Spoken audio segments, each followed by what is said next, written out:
Olá, que Deus abençoe a sua vida, amém?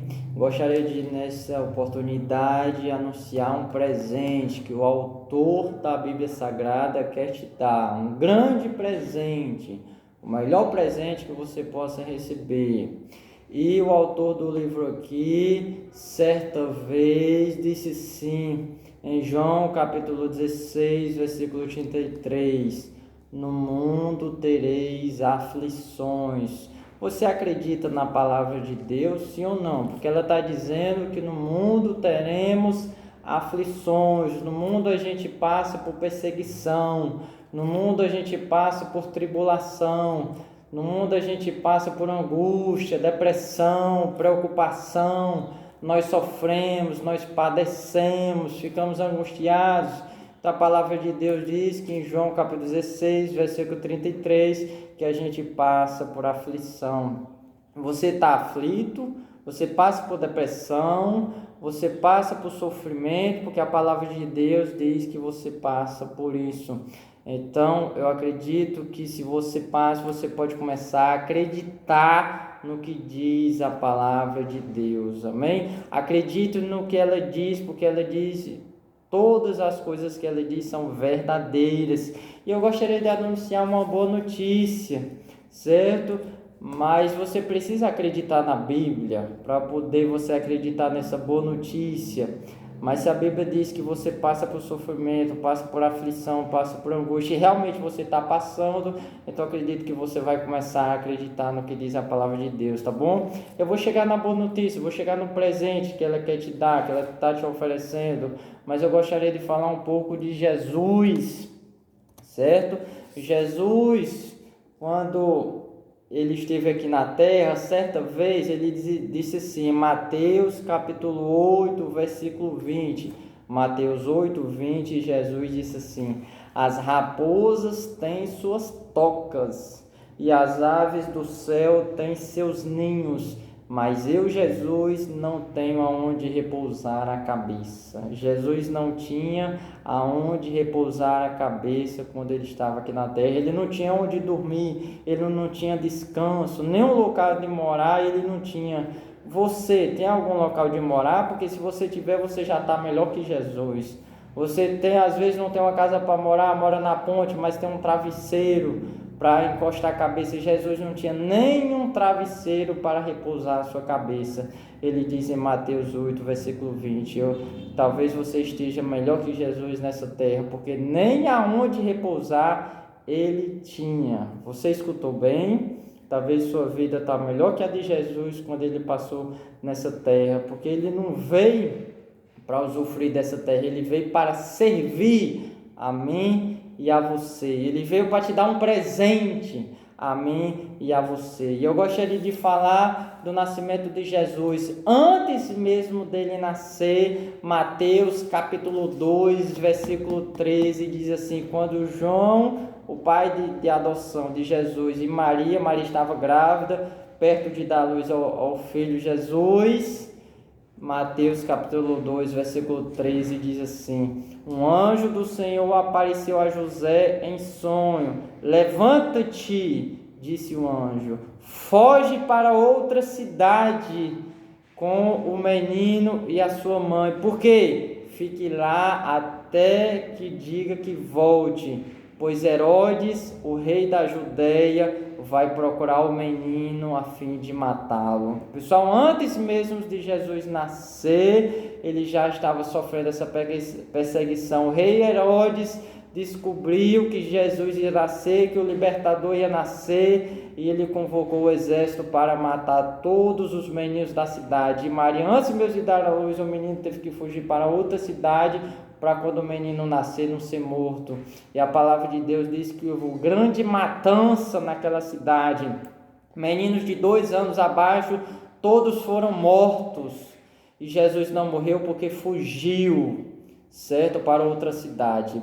Aí depois, quando esse rei já morreu, né? Os pais de Jesus voltaram para a cidade e olha como foi o nascimento de Jesus. Sabe como foi que Jesus nasceu? Lucas capítulo 2, versículo 7, diz que Jesus nasceu assim, ó. Então Maria deu à luz o seu filho primogênito, enfaixou o menino e o deitou numa manjedoura, porque não havia lugar para eles na hospedaria. Possivelmente, irmãos, quando os pais fugiram da cidade para o menino não ser morto quando nascesse, quando eles retornaram, a palavra de Deus não deixa claro exatamente se eles se hospedaram num hotel ou numa casa de família, mas o que a Bíblia deixa claro é que eles ficaram numa manjedoura. Possivelmente, irmão, Jesus e o pai e a mãe, né, ficaram na casa de parentes, na casa de familiares, só que os quartos estavam todos ocupados e possivelmente ficou naquele quarto que guardava as coisas dos animais, né? Porque o transporte da época era os animais, então tinha lá um local específico para colocar o feno, a palha para dar comida para o gado, né? A gasolina lá era o feno, era a palha, então Jesus ficou possivelmente nesse lugar. Não foi um local, um grande banquete, um grande coisa de criança para nascer aqueles, como é que se chama, aqueles berçários. Não, Jesus ficou numa manjedoura, num lugar muito simples. Ele já tinha fugido da perseguição para não ser morto quando nascesse, e agora quando ele retornou, ele nasceu numa manjedoura, que possivelmente foi num quarto que guardava as coisas para os animais, certo? Olha o que Jesus já passou, hein? E quando Jesus foi preso, lembra quando ele estava já no seu ministério, quando ele foi ser preso para a crucificação? Antes dele ser preso, ele tinha 12 apóstolos e com certeza muitos seguidores. E a palavra de Deus diz que em Marcos capítulo 14, versículo 50, quando Jesus estava ali sendo preso, então todos o deixaram e fugiram. Todos o deixaram e fugiram. Jesus tinha 12 discípulos e muitos seguidores, mas quando foi na hora do aperto, quando chegou para ele ser preso, Jesus, todos o deixaram e fugiram. Não teve ninguém que ficou com ele, todos se acovardaram. Inclusive eu, Judá, que estou falando com você, sou um covarde. No dia do aperto, se você precisar de mim, possivelmente eu vou fugir, igual os apóstolos aqui fugiram. Mas tem um que não foge, o que não foge é Jesus. Jesus não foge nem de mim e nem de você. Ele é o único que não foge, ele é o único que está contigo em todos os momentos da sua vida. Amém? Então, eu não vou nem falar como foi a crucificação, porque quando ele foi preso, todos os discípulos fugiram, e teve um chamado Pedro que negou ele 3 vezes para não ser preso também, né? Então Jesus foi cuspido, foi zombado, foi açoitado, foi chicoteado. O chicote dos romanos tinha 3 pontas de ferro. Cada chicotada que ele recebia era como se recebesse 3 chicotadas, e as pontas eram de ferro para dilacerar a carne, né? Os ossos e tudo mais. Ele passou por grande humilhação, abandonado pelos apóstolos, abandonado pelos amigos que fugiram quando ele foi preso, né? E tudo mais. Então Jesus passou grande sofrimento por causa de mim e por causa de você. E a boa notícia é, João capítulo 3, versículo 16, diz assim: a boa notícia, o presente que ele quer dar para você, porque Deus amou o mundo de tal maneira que deu seu Filho unigênito, para que todo aquele que nele crê não pereça, mas tenha a vida eterna. Então aqui a palavra de Deus é claro: todo aquele que crê em Jesus já tem a vida eterna. Gostaria de ler outra passagem, Efésios capítulo 1, versículo 13 e 14. Quando você ouvir a palavra da verdade, o evangelho da vossa salvação, e tendo crido em Jesus, foste selado com o Espírito Santo da promessa, o qual é o penhor da nossa herança, até o resgate da sua propriedade, em louvor da sua glória. Irmão, Efésios capítulo 1, versículo 13 está dizendo: quando você ouve a palavra da verdade e quando você crê, você é selado com o Espírito Santo da promessa. O que é selado? Você garante a sua salvação, já garante. Olha que coisa fácil, não precisa pagar nada. Você já garante a sua salvação quando você ouve a palavra e crê naquele que enviou. Você quer outro versículo? Efésios capítulo 2, versículo 8. Pela graça sois salvo. O que é pela graça? É um favor imerecido. Você recebe sem merecer. Você recebe de graça. Pela graça sois salvos é mediante a fé. Isso não vem de vós, é dom gratuito de Deus. Aqui a palavra de Deus está dizendo que a salvação é de graça e vem de Deus. Pela graça sois salvos mediante a fé. Isso não vem de vós, é dom gratuito de Deus. E ainda diz, não de obras, para que ninguém se glorie.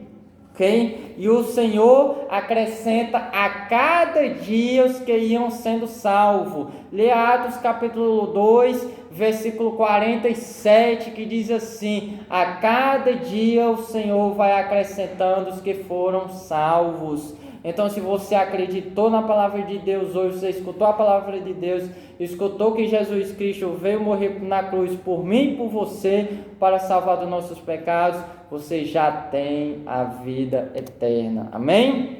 Lembra que capítulo 2 de Pedro, versículo 3 e de 7 a 9, diz assim, Pedro 2, 2 Pedro, capítulo 3, diz assim, os céus e a terra que agora existem têm sido guardados para fogo, estando reservado para o dia do juízo e da destruição dos ímpios. E o Senhor não retarda a sua promessa, ainda que alguns a julguem demorada. Pelo contrário, Ele é paciente convosco, não querendo que ninguém pereça, mas que todos cheguem ao arrependimento. Jesus quer que todos cheguem ao arrependimento dos seus pecados. Jesus quer que todos creiam nele. Ele veio para salvar toda a humanidade. Ele morreu na cruz por todos. Você só precisa acreditar nessas palavras. Você só precisa crer. Outro versículo, João capítulo 5, versículo 24. Jesus foi quem disse, quem ouve a minha palavra, você está ouvindo a palavra de Jesus, e crê naquele que me enviou, Deus enviou Jesus, não entra em juízo, mas já passou da morte para a vida. Leia João 5, 24, quem crê na palavra de Deus, já tem a vida eterna garantida, já tem, não precisa de obras para ser salvo, de jeito que não precisa de ir para a igreja, por exemplo, não precisa dar o dízimo, é só crer na palavra de Deus que você já tem a vida eterna, crê de todo o seu coração, amém? Daniel capítulo 12, versículo 1, diz assim a palavra de Deus, Daniel 12, versículos 1 e 2, mas naquele tempo, no tempo futuro, está próximo, viu? O povo de Deus será salvo, todo aquele que for achado escrito no livro da vida. Todo aquele que for achado escrito no livro da vida será salvo. Lembra que eu falei de Atos 2:47? A cada dia Deus vai escrever o nome das pessoas que vão sendo salvas. Para ser salvo é só crer em Jesus como seu único Salvador. Simples assim. E Daniel capítulo 1, Daniel 12, versículo 1 e 2 diz assim: mas naquele tempo o povo de Deus será salvo, todo o que for achado escrito no livro da vida. Muitos do que dormem no pó da terra ressuscitarão, uns para a vida eterna e outros para a vergonha e horror eterno. A palavra de Deus aqui é clara, ela é categórica. Existe um inferno, onde lá tem choro e ranger de dentes, e o pessoal será atormentado pelos séculos dos séculos. Por que eu preciso falar disso? Deus é mau que criou o inferno? Não, irmão. Deus é muito bom, Ele enviou seu Filho para morrer por mim e por você, e quer te dar esse grande presente, a vida eterna, para você não ir para o lago de fogo, porque lá ficará diabo e Satanás, a besta e o falso profeta, e todo aquele que não crê em Jesus como seu único Salvador, que não crê que Jesus veio ao mundo para me salvar e para te salvar. E eu gostaria de lembrar o que eu falei no começo. Jesus disse que no mundo tereis aflições. Jesus teve muitas aflições aqui na terra, ele não teve vida boa aqui na terra não. Romanos capítulo 8, versículo 18, diz assim a palavra de Deus: considere que os nossos sofrimentos atuais não podem ser comparados com a nossa glória que será revelada futuramente. Então, pessoal, a vida boa Deus garante no céu. Efésios capítulo 1, versículo 3 diz assim, Efésios 1, de 1 a 3. A nossa cidadania, porém, está no céu. Quando você crê em Jesus como o único Salvador, você é selado com o Espírito Santo da promessa. Deus já escreve você no livro da vida e jamais você vai perder essa salvação, e você é cidadão do céu. E Jesus disse que em Efésios capítulo 1 e 3, diz assim: bendito seja Deus e Pai de nosso Senhor Jesus Cristo, o qual nos abençoou aqui na terra, não, nos lugares celestiais. Aqui a gente vai continuar tendo aflição, mas quando a gente chegar no céu, a gente vai ter uma alegria eterna, vida boa eterna, onde nunca mais vamos chorar, nunca mais vamos ter tristeza, mas só vida boa. Amém? Que Deus abençoe você e sua casa.